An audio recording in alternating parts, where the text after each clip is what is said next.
So get this going and we are good to go. All right, so welcome to today's Lunch and Learn. My name is Carey Grable. I am the home horticulture educator for Marion County. And today we are going to be talking about a topic that I love. My favorite form of gardening personally is container gardening. So we will be doing a little introduction on myself real quick.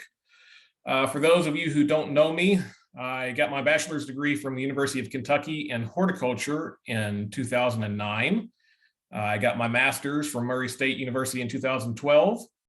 Worked from 2010 to 2018 for the University of Kentucky Extension program, where I did consulting and research for the nursery and landscape industry. Then we moved up to Indiana in 2018, where I took a role as a section grower at Hood's Garden. That is a commercial greenhouse operation in Noblesville. And then obviously in 2021, last May, I began in this role. So a little bit of housekeeping for the Purdue side. So who are we? Purdue Extension, we provide relevant and research-based educational services to Marion County residents and organizations who share our passion for building young leaders, creating strong families and healthy communities, developing profitable businesses and trusted employees, and growing a vibrant and natural environment. We have a commitment to diversity, equity, and inclusion. Purdue Extension Marion County values underappreciated communities and celebrates human differences by embracing and recognizing the need for diverse, equitable, and inclusive structural change. We do this by increasing our program outreach and partnerships with Black and Brown communities, ensuring representation and full participation of diverse voices and perspectives on all extension boards and committees, and instituting a kind and trusting culture in our office through the words that we say, the actions we take, and the goals that we set. We are trying to be decent human beings. So, container gardening. We will cover a little bit of the basics first. We'll talk about container gardening, and then kind of towards the end of the presentation, we are going to move into hopefully what I find some more useful information for you. These lunch and learns, we have a variety of attendees across all different skill levels. So I would like to kind of cover the gambit there a little bit. So we're going to start with, why do we grow plants in containers? In Marion County in particular, in the more urban settings, we often may have limited space.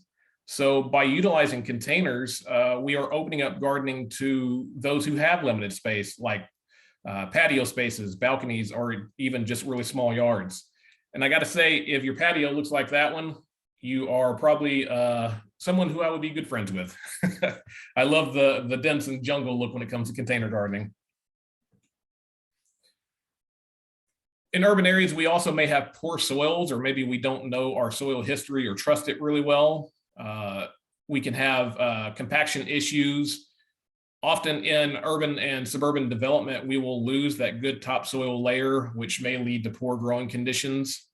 And I did want to mention here, Web Soil Survey is a resource. If you are curious about what soils you do have on your property, this is a website that is free online. You can put in some pretty specific coordinates for your property, and it will actually tell you the soil types that you may have on your property. Again, slightly less relevant to this conversation, but it is a resource that I like, and I find it very interesting.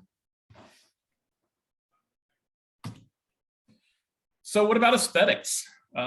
Containers can create nice accents to a landscape. For example, these whiskey barrels are just gorgeous in my opinion. I'm from Kentucky. I fully support the bourbon industry. So, the containers themselves can be attractive. They can create these dense little pockets of foliage in a greater hardscape in general. So what about dwarfing and bonsai? Bonsai, we would not be able to get if it weren't for containers. The container itself, by limiting the soil volume and root size, will also limit the top growth. This is a Sorry, I'm just seeing some messages here. Oh no, are we looking at the wrong screen? Let me see if I can fix that for everybody real quick.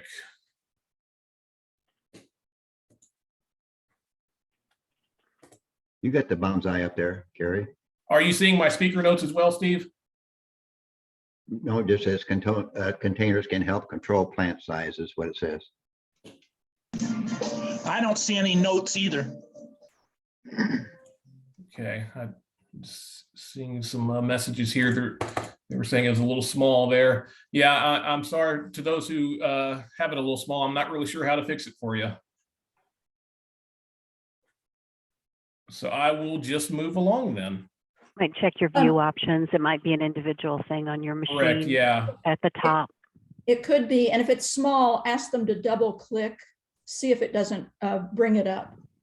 Sure. So yeah, correct. If you're seeing the smaller images, see if you can work on your end there.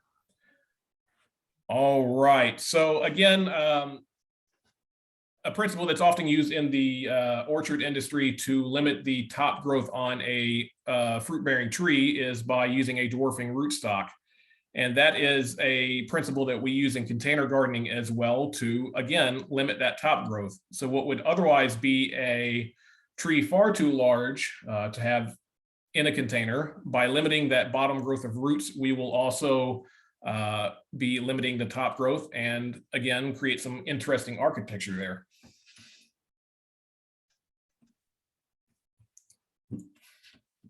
There we go.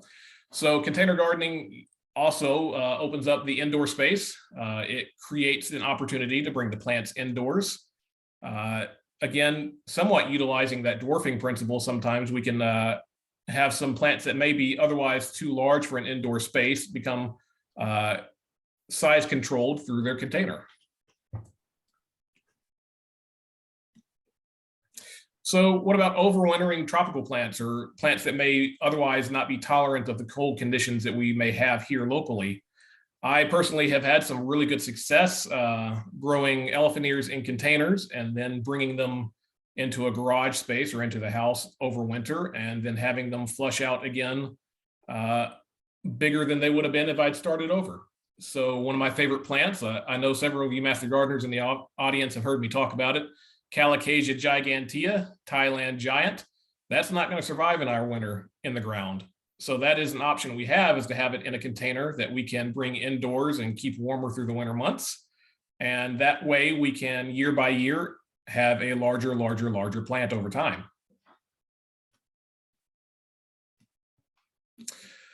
So we propagate in containers often. So if we begin growing our seeds indoors, that gives us an opportunity to kind of get a head start. By starting the seeds indoors while it's still a little colder outside, we can bring the larger, more vigorous plants outdoors as soon as the temperatures will allow us. Otherwise, we would be starting the seeds outdoor later and then, you know, be a little bit further behind. So most propagation, well, all propagation in a commercial setting is done in containers, but this is just an opportunity that we can use container growing to get larger plants, get a head start. So we'll talk a little bit about the types of containers next. I put, if it holds dirt, it's a pot. So plastic is the one we all see far too much of. We are all familiar with it. This is often what we bring our plants home in. It is the cheapest option. It is the lightest weight option.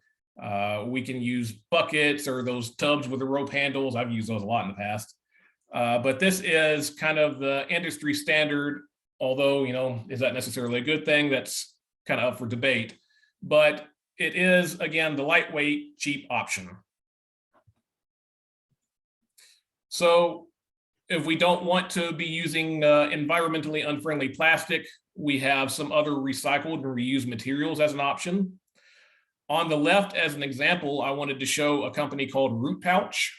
They make their containers out of shredded plastic, recycled plastic, and recycled textiles, and they will create a blend out of that. And that way we are reducing kind of our impact on landfills and reutilizing that material. And in doing so, creating a fabric container.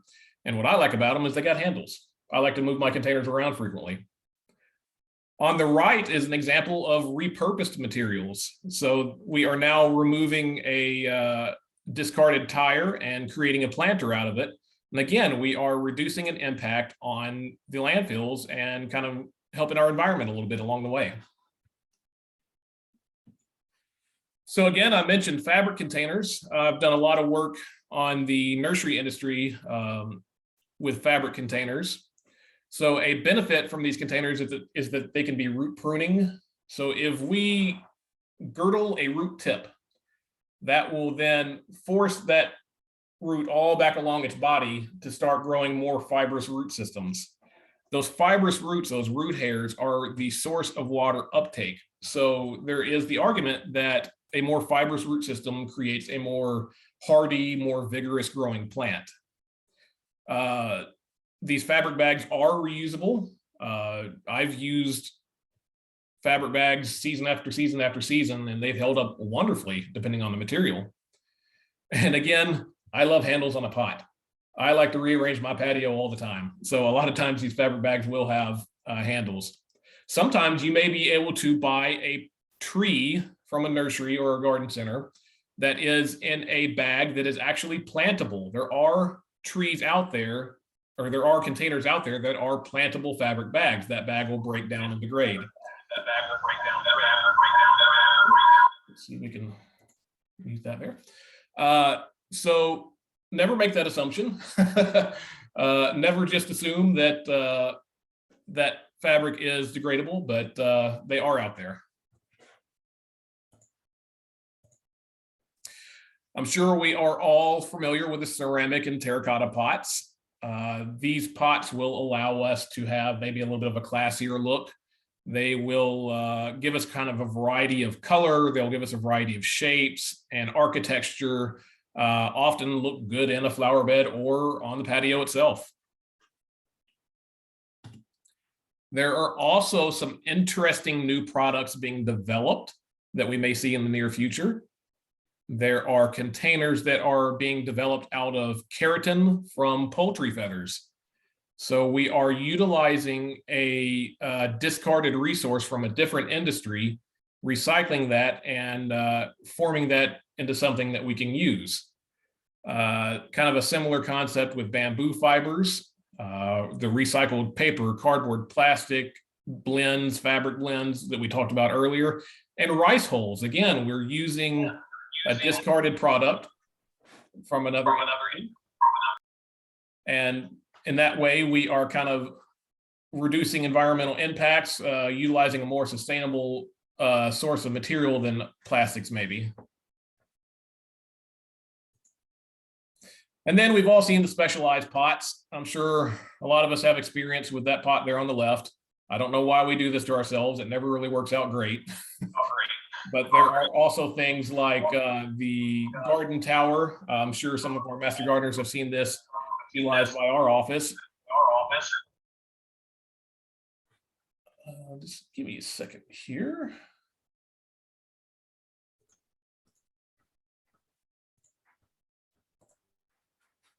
But this is a specialized container that, if you're unaware, has composting that actually runs down the middle of it. So you have this kind of mobile garden that composts and creates its own fertilizer product.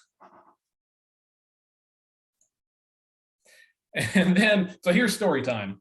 I don't know if any of you have ever met them or gone down and visited them, but down in southern Indiana, there is, or was, I think they've recently closed shop because they retired, a garden center called Hidden Hill, run by Bob Hill. And they are, to me, the masters of innovative or kind of creative reuse of materials in the garden and the landscape.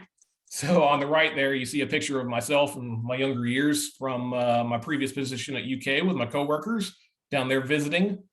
But on the left, you can see they've utilized pianos as a garden planter. So realistically, again, like I said at the beginning of this section, if it holds dirt, it's a pot.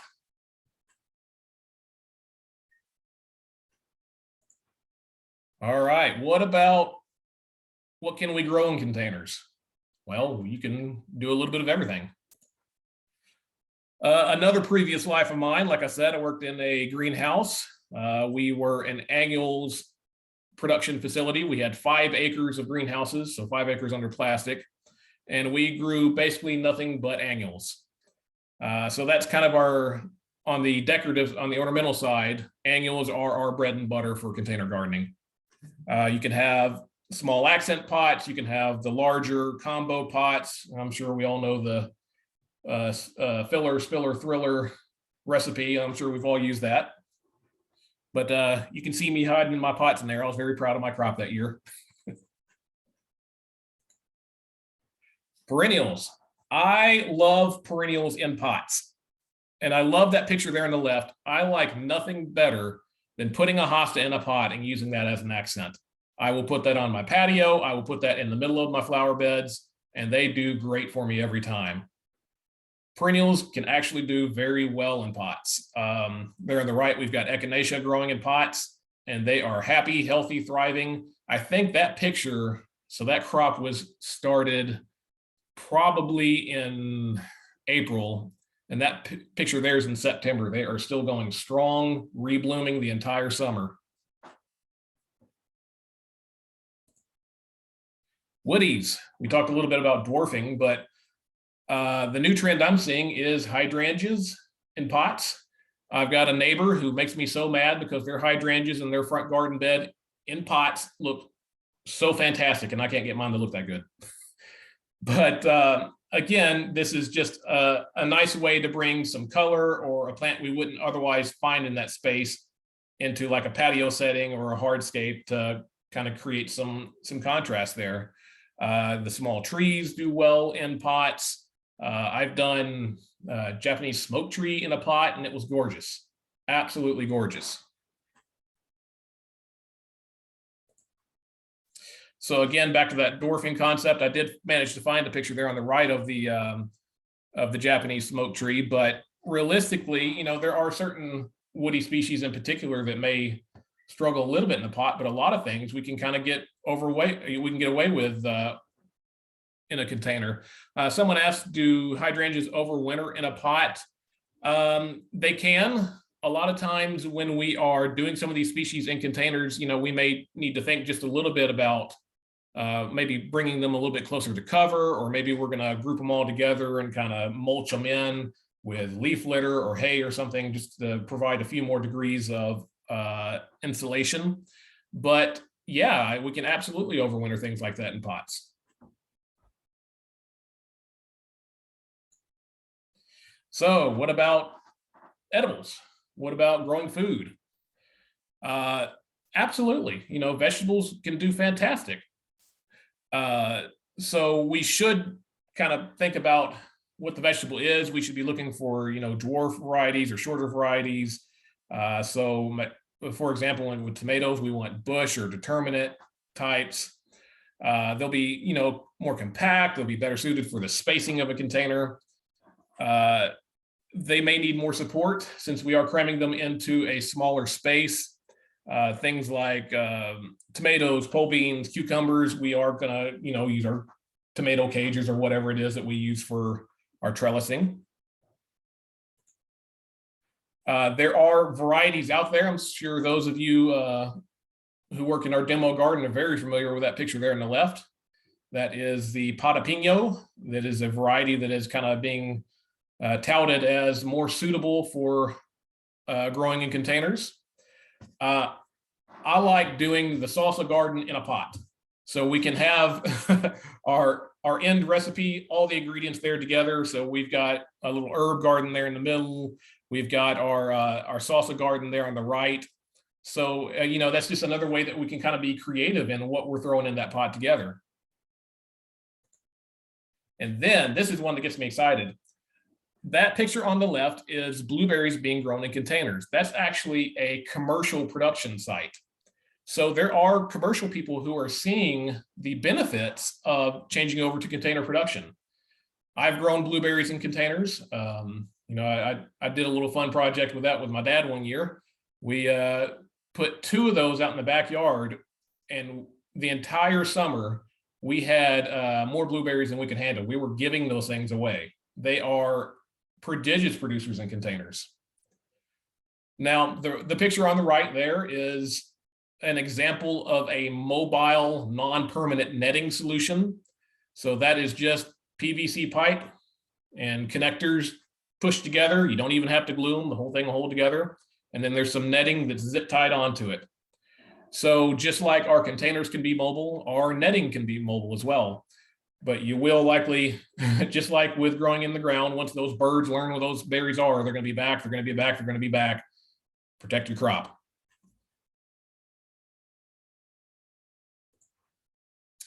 Where to container garden? We've talked about this a little bit. So like it says here, containers can be placed on any level surface. That is the key takeaway word there is level. So if we think about water flow through a pot, water is going to follow gravity. So if we have a pot on a hillside, it's an extreme enough hillside, this top corner here, we're not going to get any water in it. All the water is going to go down into this bottom corner. So we want it to be as level as possible. It doesn't have to be perfect, but the more level it is, the better.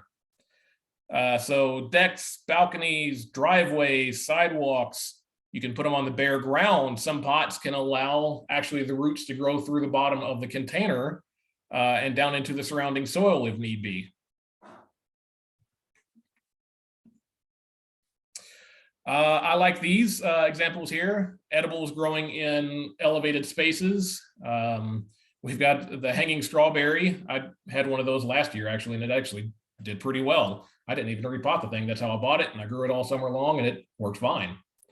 And then I like the little herb garden that's being grown right outside your kitchen window. Open your window up, get your herbs, and go about your cooking.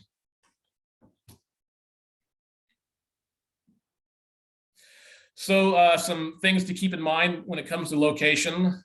Southern and western exposures will be the sunniest and warmest, where the northern and eastern exposures will be shadier and cooler. So for warm season crops like tomato, pepper, eggplant, squash, you'll need 6 to 8 hours of direct sun. And then kind of for the cooler season crops like lettuce, spinach, Asian greens, you'll need 3 to 5 hours of direct sun. You need easy access to water. Container soils have less water holding capacity, and that's something we're going to talk on here in just a little bit. So frequently we will be watering a crop grown in a pot more often than we would the same thing grown in soil. So that may be every day, it may be every couple days, you can stretch it every 3 days sometimes if you have a large enough container. And then consider the microclimate in the garden area. So you need to be aware that if you are growing on some of these concrete or brick areas that they may be hotter, they may be harsher environments, and because of that we may need to increase our water uptake or just be considerate of the temperatures.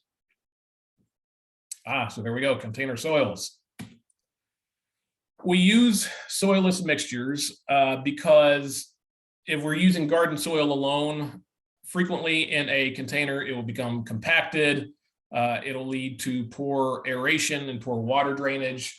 A lot of people often forget that roots need to breathe. Roots need oxygen. So if we have roots sitting in compacted, wet spaces, they're not going to breathe, they're going to shrivel up, plant's going to suffer for it. So lightweight, well-drained, and well-aerated media is best for growing plants in containers. If you hear me use the word media, I mean an artificial growing substrate.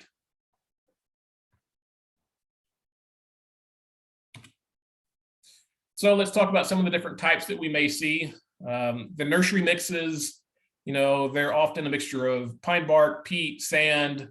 They're well drained and aerated, and this is something that woody species will often thrive in. It will encourage root growth. kind of similarly with the greenhouse mixes, they're kind of heavy on the peat and perlite. This offers a little bit better balance of water holding capacity and drainage. So garden pot mixes are the things that we're going to go to Lowe's or somebody like that and buy. These lean a little bit more towards water retention to help the home grower with their watering needs. So they may be a little bit denser than what a plant would typically want, but they are designed with watering ease and watering capacity in mind.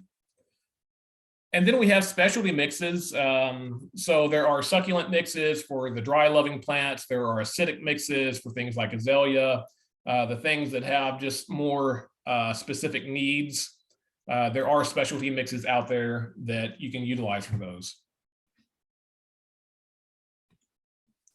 You can make your own. This is an example recipe of how to create your own potting soil. We have a publication called Container and Raised Bed Gardening. If you put that into Google search Purdue Container and Raised Bed Gardening, you'll find it. It's HO200W. But if we want to make a bushel of soilless mix, we're going to combine a half bushel of peat moss, a half bushel of vermiculite, a half a cup of ground limestone, a half a cup of super phosphate, and a cup of fertilizer. They recommend 5-10-5, 6-10-4, or something kind of similar to that.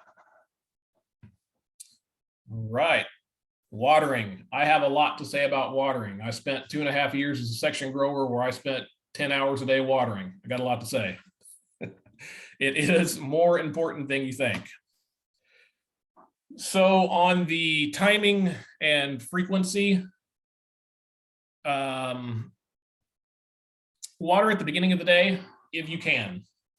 If it isn't all an option, if we get that foliage wet earlier in the day, that'll allow more time throughout the day for that foliage to dry out, and that can help you with disease issues.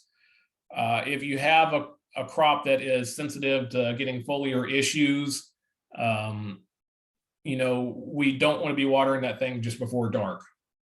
So water early in the day, if possible. Well, let's put it that way. Water as early as you can, early as is practical. We shouldn't be watering the foliage if we can avoid it. That can also help us reduce those foliar disease issues. So on cloudy and rainy days, if I had to assign an hour to it, I would try to tell you to get it done before 10 to 11 in the morning, especially if you have a shady, moist microclimate that you're growing these containers. Try to get that watering done early. That brings the next point. You cannot rely on rain to irrigate your containers unless you're really getting a significant downfall. You know, if you're getting 2 or 3 inches of rain at a time, okay, you know, that may irrigate you adequately, but if you got 1/8 of an inch, 1/4 of an inch, that did not irrigate your crop for you. You cannot rely on that. And then don't water too frequently. If you are watering frequently, you are telling that plant that it does not have to go look for water. It is not going to develop a deep, vigorous root system. Roots need to work for their water. They need to struggle just a little bit to access that water. So if you have a larger container, you know, you can go several days between watering that thing. If you have a teeny tiny little pot sitting on a stand somewhere, you're going to be watering that thing every day, obviously. So that kind of leads me to my next point. Water thoroughly. If you are watering a pot, you should be completely saturating the media. You should be watering that thing complete. You should be reaching water holding capacity in that pot if you're picking up the hose to water it. Water should be coming out the bottom of that pot. So this has a double purpose. Water coming out the bottom of the pot lets you know that you have more than likely saturated that pot and you've applied an adequate amount of water. It also can help prevent salt buildup. What do I mean by salt? Salts refer to fertilizer. So if we are not flushing that out every now and again, that fertilizer level is going to build, and you can eventually do some damage to your root system. So flushing it out every now and again is going to help you prevent that salt injury. There are things that are more sensitive to this. If you've ever tried to grow like an azalea or something like that in a container and it had a poor root system, you could have been doing some salt damage to your root system. They are very sensitive to salts. So let the pot dry down until the plant needs water, and then thoroughly water it again. It needs to have that complete up and down cycle. And it's okay to let that plant tell you that it's thirsty. Now, I'm not telling you to let that plant go to a complete and hard wilt. Don't do that. It's not healthy for the plant. However, if it droops just a tad, perfect. You have hit the right time. Let it talk to you. I had a boss at the greenhouse that said, those plants aren't talking to me yet. Why are you watering them? Let them communicate with you. I had to show off a little bit. That's my patio, pardon my mess. I don't keep a tidy patio a lot. So this is, for my MCMGA members, this is after the mum sale, because there's my mum sitting there on the table. So this is later in the year. This is a pot that I started in April or so, I think. And it was a beautiful performer for me all summer last year. I watered that thing every 3 to 4 days. Now, obviously, those are begonias. So we're not going to be watering our begonias frequently anyway. But because of the size of that pot, I would estimate that that pot is 16 or 18 inches.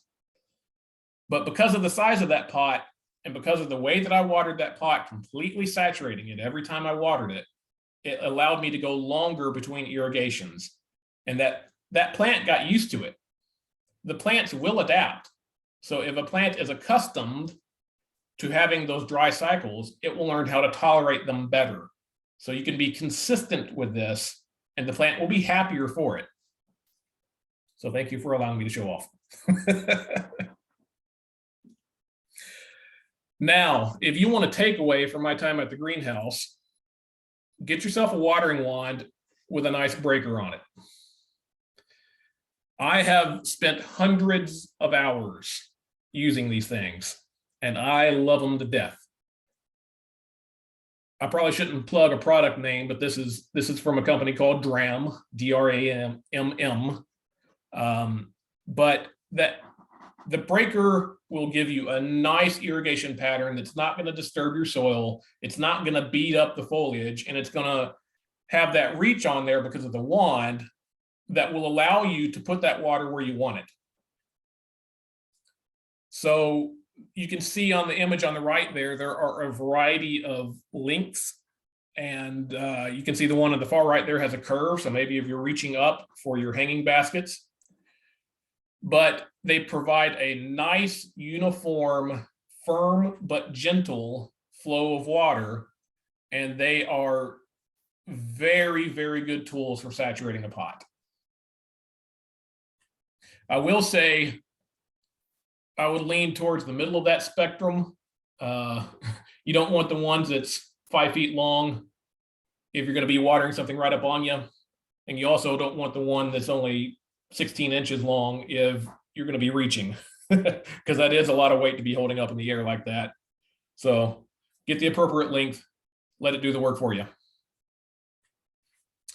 Someone asked, will this water foliage okay? Absolutely. Absolutely. And they have different breakers that have different size holes on them. Using that DRAMM company as an example, the different color of the tip indicates how large the holes are. So the black or the blue one, they're the same size holes. Those are the standards. They have some that are red, that the holes are smaller and thus making the water flow gentler. And then yellow is even smaller. I think actually black and blue is probably the largest, but that's, to me, the easiest one to use is just that standard one. These are available on Amazon from many different brands. They have a nice little shutoff valve right there at the wand That's the best thing, is not having to run back to your spigot to turn it off and on. So it's watering foliage. You advise not to get water on foliage. Yes, but surely that's what I was saying, that the wand will allow us to put that water where we want it. So that will mean that we can kind of put that breaker down into the pot at the base of the pot and bypass the foliage in general. So that, to me, is the benefit of having that reach, is that, you know, if there is a situation where we need to rinse off our foliage for having something on it, nice and gentle, won't hurt it, but the wand will allow us to kind of bypass that foliage issue altogether. Right. Irrigation systems. I've done a few of these.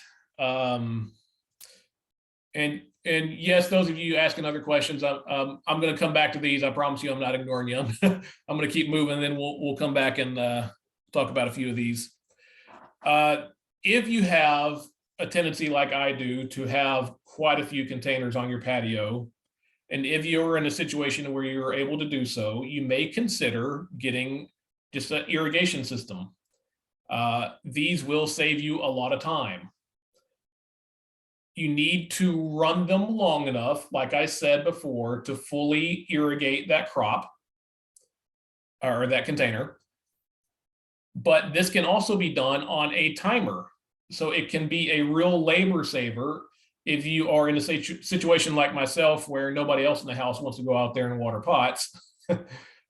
This will be your best friend.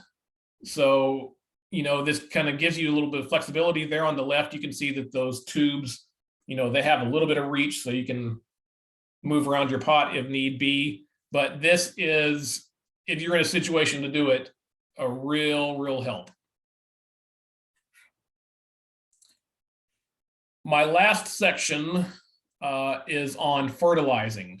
This is also very important with container gardening. So because plants only have access to the nutrients available in their pot, they are going to need more fertilizer than in-ground plants. In-ground plants have access to all that soil mass around them, so they have more soil from which they can pull their nutrients. So to keep vegetable gardens in particular healthy and productive throughout the season, you can add a slow release fertilizer at the time of planting, and then you can add a soluble fertilizer or a liquid feed every 2 to 4 weeks. So let's talk about liquid feed and controlled release. So the formulation of either of these really is going to depend on what crop you're trying to grow. CRL, that means controlled release fertilizer. These can be mixed into the soil volume, or you can just put them on top as a top dress. Either way is effective. I've done research studies on this in the past, and there really is not a lot of numerical difference between incorporating that controlled release and top dressing it. Either way will work. You may need to do a little bit more if you're top dressing than if you were incorporating, but both methods are perfectly fine. So before you go back to spike that pot with a liquid feed, you should kind of be monitoring. Again, we talked in the past about the salt level. You know, we don't just want to go into this situation blind. And then as a side note there, I wanted to put that liquid feed has little residual life in the soil. So that is why we say that, you know, you should be using a controlled release as well, because when you spike that plant with that liquid feed, it's not going to hang around. You know, the next time you water that pot with clear water, you know, you're going to lose quite a bit of that. So how do we monitor? I know you all have heard me talk about this in the past, and when I repeat myself, it's because I really believe it. So this is an example of a combo pH and EC probe. What does EC mean? Electrical conductivity.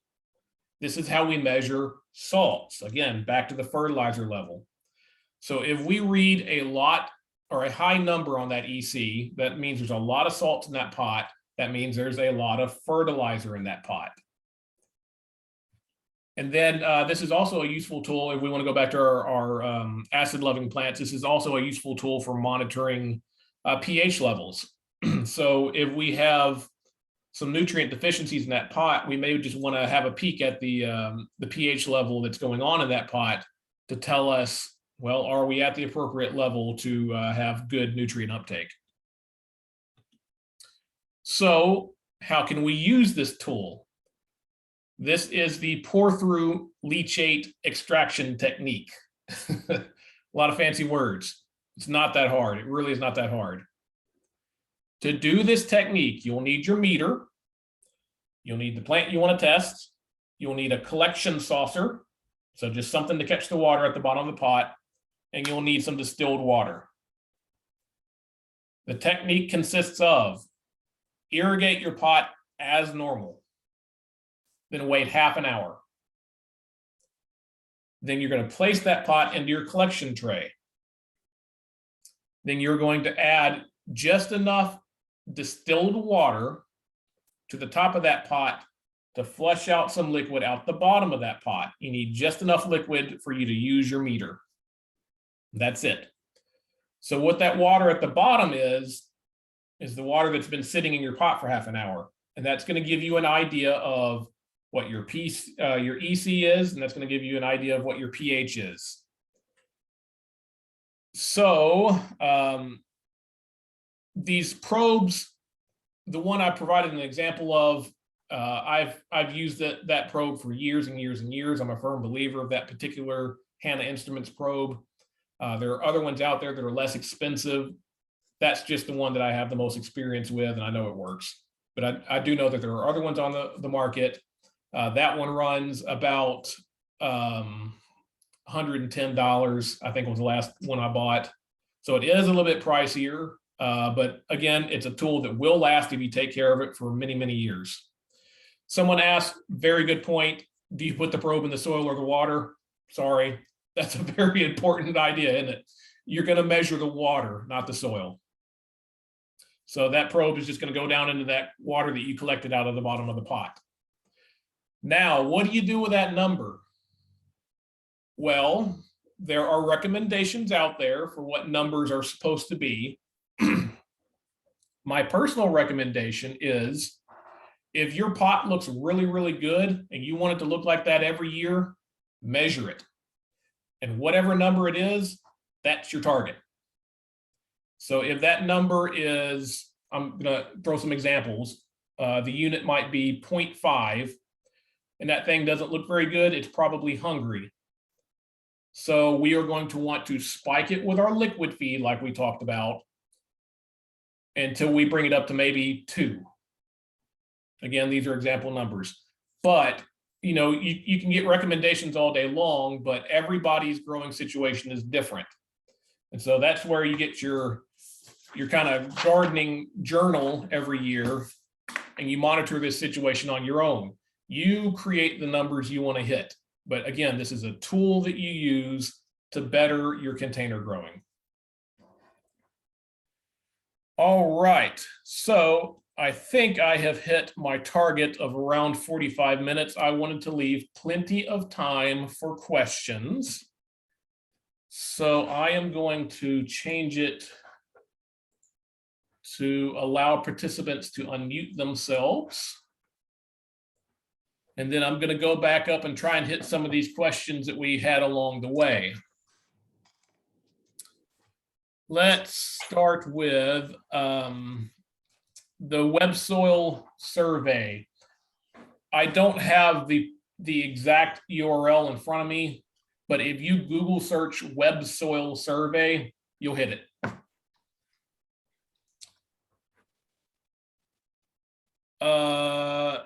Yes, someone says greatlakes.com, algreatlakes.com for soil testing. Absolutely. That is a service that I've utilized in the past. They're a good lab. They are a good lab. Can you purchase root pouch containers locally? I don't know. I don't know that I've necessarily seen that brand in any of our garden centers.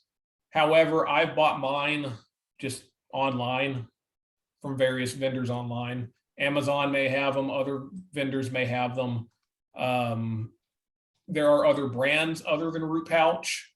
I can't remember what brand we have there in the demo garden. Steve, do you remember the brand of fabric bag we have there in the demo garden? No, we got them at Lowe's though, I think. Yeah. So, okay. So there you go. There are fabric bags available here locally. Can I say more about root pruning in fabric pots?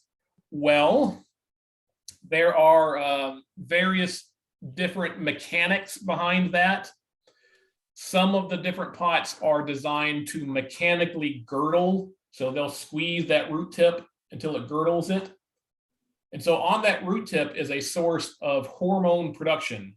So that hormone will suppress all the lateral branching along itself.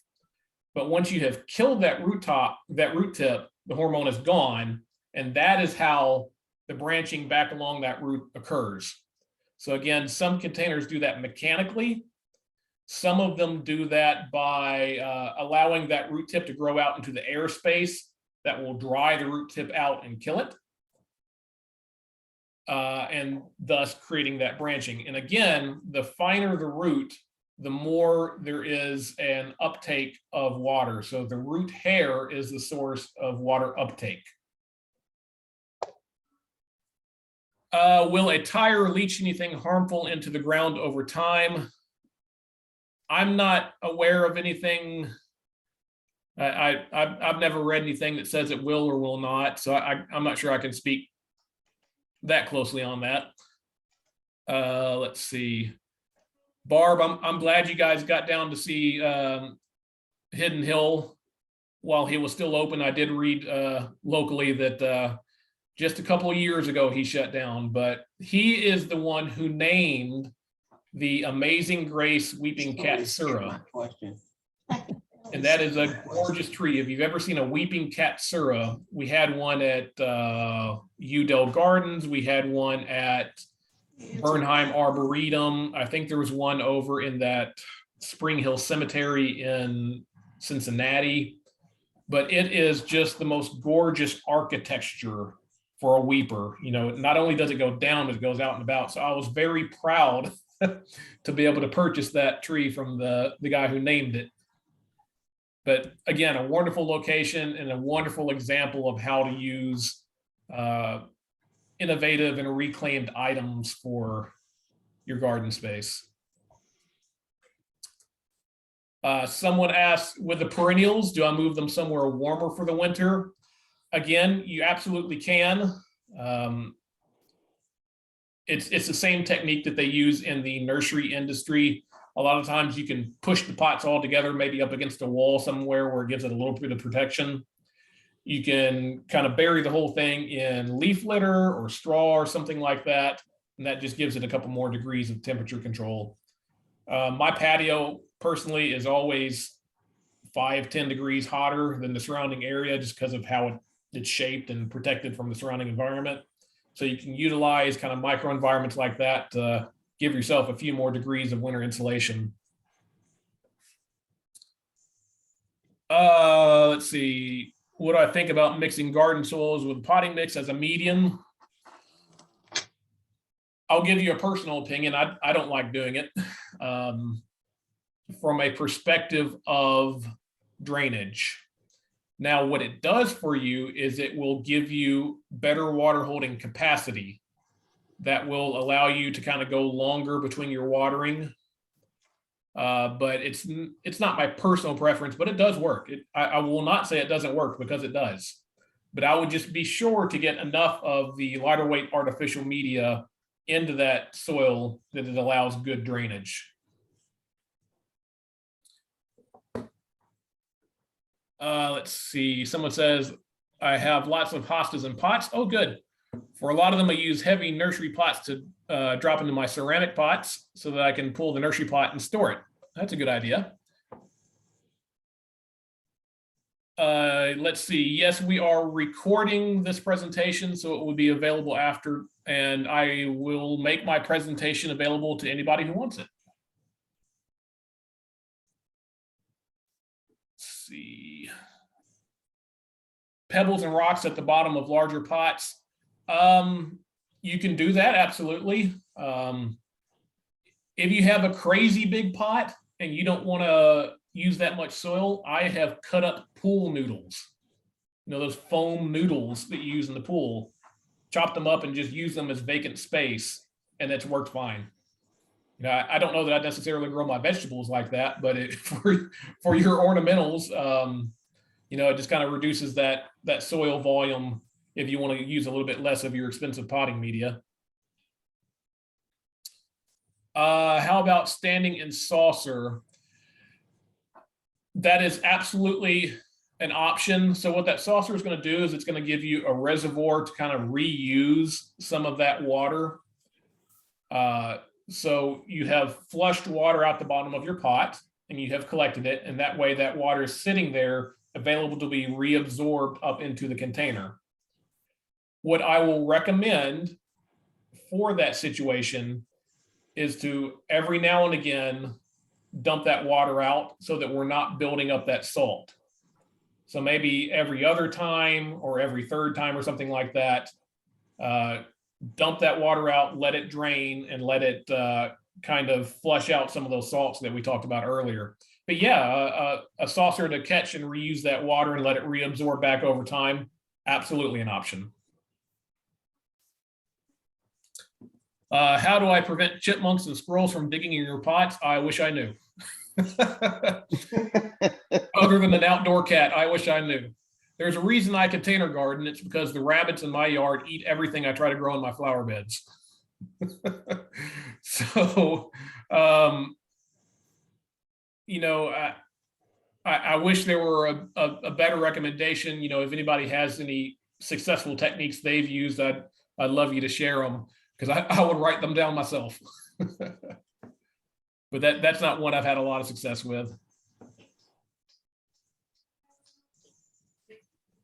Carey, Yes. Carey, I buy that, it's about a 6-inch wide mesh wire, kind of designed to put in your gutters to keep leaves out. And I cut off lengths of that and wrap it around my pots and my plants and kind of anchor it down in that pot. And that will work to keep most of them out. Now, if I've got them too close to my patio chairs, the squirrels climb in and go over, but it'll keep the chipmunks out of them. That's a good idea. So creating a mechanical barrier, I assume that's for like your veggies and stuff. Yes. That's a good idea. So make a little shield around that pot. That's a good one. I like that one. They also have cloths that you can buy, pot inserts that have kind of like a spike, like the kind of a plastic spike that comes up above the pot somewhat. It keeps cats from digging in pots and other small animals from digging in pots and going after if there's a bulbs or whatever you might have in the ground. That works sometimes in large pots. Very good. Very good. Someone asked, anyone in our group knowledgeable about setting up the drip irrigation? I have a bed that dries out too much because of trees and would like to add drip. So drip it's a lot easier than you may think it is. You know, places like Lowe's, Home Depot, you can get all the supplies you need to do it there. Maybe a little bit more expensive doing that than going through like an online irrigation retailer, but frequently they just thread onto your outside faucet. You'll run that trunk line that you threaded onto it out into wherever you want it. You'll punch in some little holes where you want your emitters to be. So that way it's very customizable. They actually have kits. They have kits that you can buy that has everything in it. Yep, exactly. Those kits will have the punch you need. It'll have the spaghetti tube and connection. It'll have the emitters. It'll have the stakes. Those kits are actually pretty good. I've used those before. And look for YouTube videos that show you how to do it. Correct. There's some really good resources out there on irrigation systems on YouTube. I have used those as well. Absolutely. But I will say any of you can do it. They're very simple. And I thoroughly believe there's not a person here who couldn't do the timer as well, the irrigation timer. They're very simple to use. And, you know, I find them very reliable. Although, if you have a nice rainy day, you might want to go override it. Don't waste water. Carrie, Yes, you showed a picture of a pot with a spreading tree. I think it was a Japanese maple. correct. Are there other trees that do well in pots that have a spreading canopy like that? Ooh. You know what?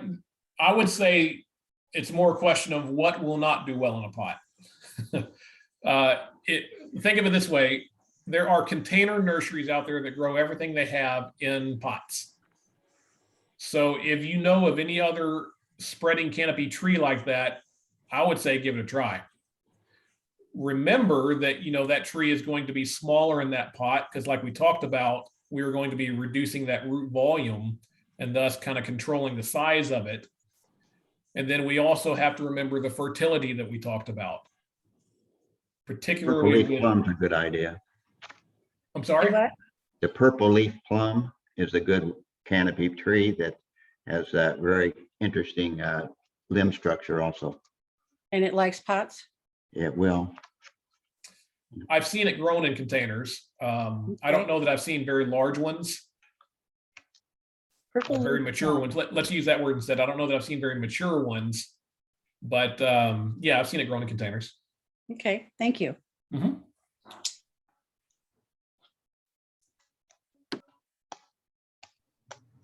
Okay, let's see if I'm getting caught up here. We're just about out of time, but I think we can do a few more ones.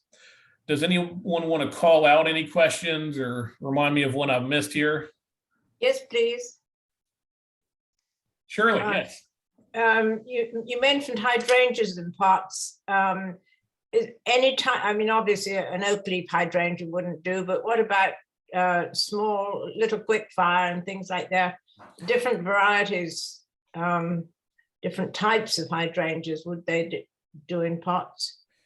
Yes, so the really compact small ones are actually the ones that I said I've got my neighbors I hate because theirs look so good. That's what they have, or the smaller compact ones.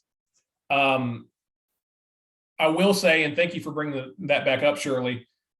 Remember that in order to have that lovely blue color on our hydrangeas, we are going to need access to aluminum, as well as a pH appropriate to uptake aluminum.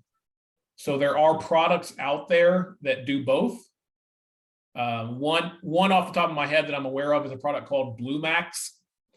And it is like an aluminum sulfate, and you can absolutely put that in that container to provide the needed aluminum for the blue, as well as the pH modification. But yes, I have seen everything from the ultra small compact ones. I've seen macrophylla, I've seen oak leaf in containers do surprisingly well. Answer my question. Let's see. Does that answer your question, Shirley? Thank you, yes. Can I add something in, Carrie, Sure, please. on hydrangeas? I had a client once that I did watering for her, and she had a number of hydrangeas in pots that she had had for years. So they do very well. They just do need to be pruned a lot. I do have some hydrangeas of my own that sometimes I'll keep in pots, and Proven Winners has some new ones coming out that are designed to be in pots, and they have a Cascade one coming out, or that's just new. So they do very well in pots, Shirley. Thank you. Very good. Just need lots of water. Just need lots of water. Yeah, yep. Teresa, did you have a question, Teresa? Yes, my question, I had it here, you just hadn't gotten to it yet. I've been using barrels to plant like kale and spinach and lettuces and stuff like that. And I've been reusing the same soil. I would just add like plant food to it.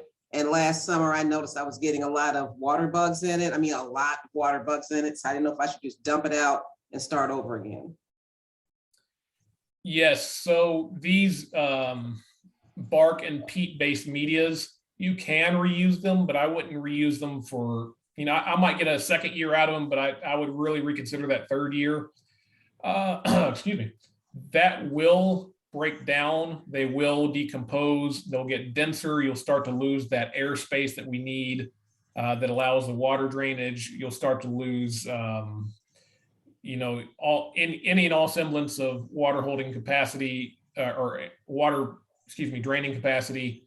So yes, while you can reuse these artificial medias, they can break down and you will need to refresh them eventually. Okay, thank you. Vicki, did you have a Yes, question? yes, I do.